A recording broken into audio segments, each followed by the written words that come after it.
2 વર્ષમાં 5000 મણ થવાના છે. ક્લાઇમેટ ક્યારે બદલાશે, શિયાળામાં વરસાદ આવશે, ક્યારે શું થશે કોઈ નક્કી નહીં હોય. પણ તમારી ખેતી છોડવાની નથી, પણ ખેતી એ તમે પ્રેમથી કરવાની છે. હું તો કહું સવારે તમે 6 વાગે ઉઠીને ખાલી 2 કલાક ખેતીનો સમય આપો. આખો દિવસ ખેતરમાં જવાની જરૂર નથી. ટપક અને મલ્ચિંગ કરો અને 2 કલાક ખેતીને ખાલી આપો. જો તમારો વીઘો લાખમાં રહે ને તો મને કહેજો, માર પાસે લઈ જાજો તો. પણ સમય આપો તમે ખેતીને. આ તો થાશે તો ઠીક ને, છેડી મારશે એવી તમારી ભાવના ના આવી જોઈએ.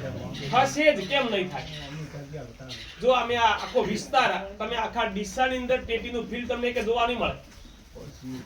આખા ડીસામાં કોઈ ટેટી નહીં વાવી હોય અને આપણે જો વીણી બતાવવાની લોકો અને કોઈ ભૂલ નહીં, જો કોઈ જગ્યાએ રોગ નથી. એટલે આવું કામ કરવાનું છે. હજુ અમે ફૂલ પણ તમને બતાવવાના છે, ઘણા બધા પાક બતાવવાના છે. હું પહેલા ચોઈની કંપનીનો બ્રાન્ડ એમ્બેસેડર હતો.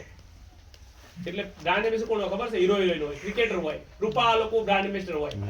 અને આપણે ભારતના પહેલા ખેડૂત હતા જે બ્રાન્ડ એમ્બેસેડર હતા. અને ઇન્ડિયા રેકોર્ડ બુકમાં લખ્યું હતું ફર્સ્ટ ફાર્મર બી બ્રાન્ડ એમ્બેસેડર. અને બ્રાન્ડ એમ્બેસેડર ને હિન્દીમાં સેલિબ્રિટી કહેવાય. અને ત્યારથી મારા નામ પાછળ સેલિબ્રિટી લાગ્યું હતું. આ બધા ઇન્સ્ટાગ્રામના લીધે ઓળખતા હશે, બાકી વર્ષો પહેલા મારા નામ પર સેલિબ્રિટી લાગેલું હતું.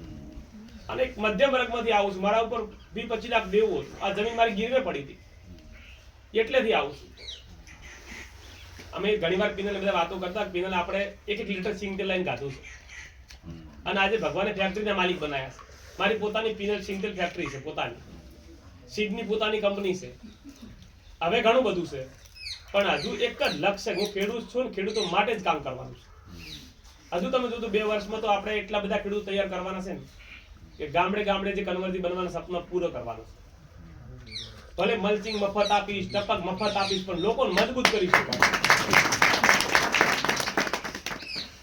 લોકો ભલે મર્યા પછી વખાણ કરશે, પણ એકવાર વખાણ કરે એવું કરીને જવાનું. પણ 2-3 પાક આપણા વડવા